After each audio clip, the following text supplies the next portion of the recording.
एक समय बंदरों का एक महान राजा हुआ। वह हिमालय पर अपने 80,000 अनुयायियों के साथ, जो कि उसकी प्रजा थी बंदर के रूप में, उसके साथ वह रहता था। उसी हिमालय के बगल में एक आम का पेड़ था, जो कि उस पे जो आम जो फलते थे वो काफी ज्यादा स्वादिष्ट थे और ऐसा माना जाता था कि उतना स्वादिष्ट जो फल था आम का वो पूरे धरातल पर कहीं पर भी नहीं था। तो एक दिन कुछ ऐसा हुआ कि एक पका हुआ आम जो है एक नदी में गिर गया और नदी में गिरने के बाद वो बहते बहते बनारस जा पहुंचा। बनारस जाने के बाद बनारस की किसी नदी में वह जा पहुंचा और उसी नदी में वहां के जो राजा थे, यानी कि बनारस के जो राजा थे, वह नहा रहे थे। तो उन्होंने क्या किया, उस आम को उठाया और आम को उन्होंने चखा। चखने के बाद उन्हें ऐसा प्रतीत हुआ कि इतना स्वादिष्ट आम वो अपने जीवन में कभी भी नहीं खाए थे। तो तुरंत उन्होंने सेनापति को क्या किया, आदेश दिया कि क्या यह आम का जो पेड़ है, ये जो आम है, ये आम का पेड़ को क्या खोजा जा सकता है। तो उनके सेनापति जो है तुरंत क्या करते हैं, सैनिकों को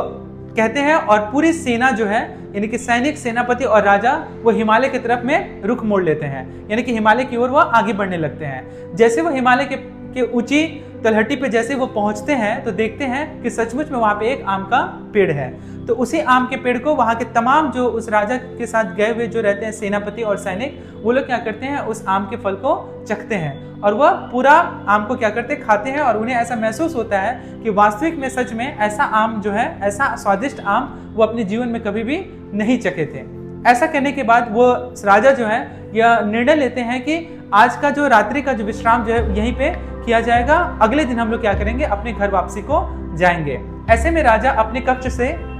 रात के समय बाहर निकलता है और टहलते हुए यह देखता है, बाहर में वो टहल रहा होता है, तो यह देखता है कि उस आम के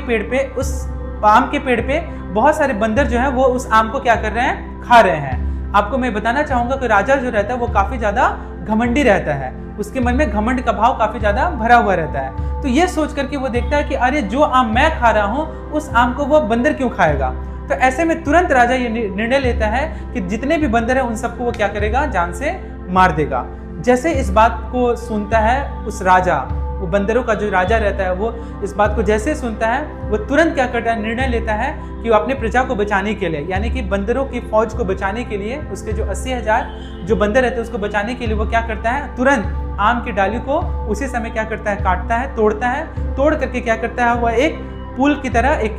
पुल बनाता है, उसी डाली को तोड़ करके पुल बनाता है, जिससे कि उसके सारे जो प्रजा हैं इस नदी के इस किनारे से उस किनारे आसानी से वापस आ जाए और उसको वो अपने हाथों में थामे रखता है। तो ऐसा जैसे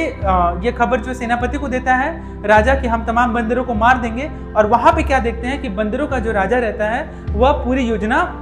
बना करके रेडी रखता है। तो जैसे ही वो एक हाथ से रस्सी को पकड़े हुए रहता है, एक एक करके बंदर जो होते हैं वह पार होते हैं, इस नदी से उस नदी की ओर चले जाते हैं। तो ऐसे में वो राजा जो है वो देखता है कि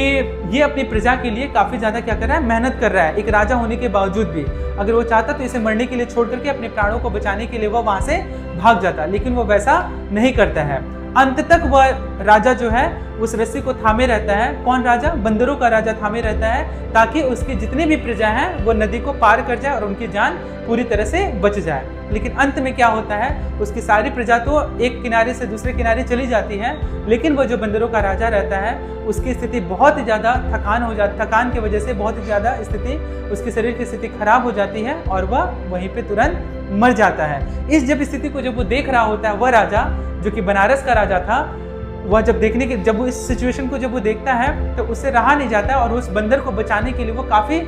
कोशिश करता है, लेकिन अंत में वह बंदरों के जो राजा रहता है उसको वह नहीं बचा पाता है और अंत में उसकी मृत्यु हो जाती है। तो इस चीज को देखने के बाद उस राजा को यह समझ में आता है कि एक राजा तभी तक राजा है जब तक उसकी प्रजा सुरक्षित है, जब तक उसका प्रजा जो है पूरी तरह से खुश है। लेकिन अगर प्रजा ही नहीं रहेगी, प्रजा ही खुश नहीं रहेगी, प्रजा ही नहीं रहेगा तो राजा का क्या काम। तो यह उसका जो घमंड जो रहता है वो पूरी तरह से चूर चूर हो जाता है और अंत में वह बंदरों का जो राजा रहता है उसको पूरी तरह से वह सम्मान देता है और अंत में वह डिसाइड करता है कि मेरा जो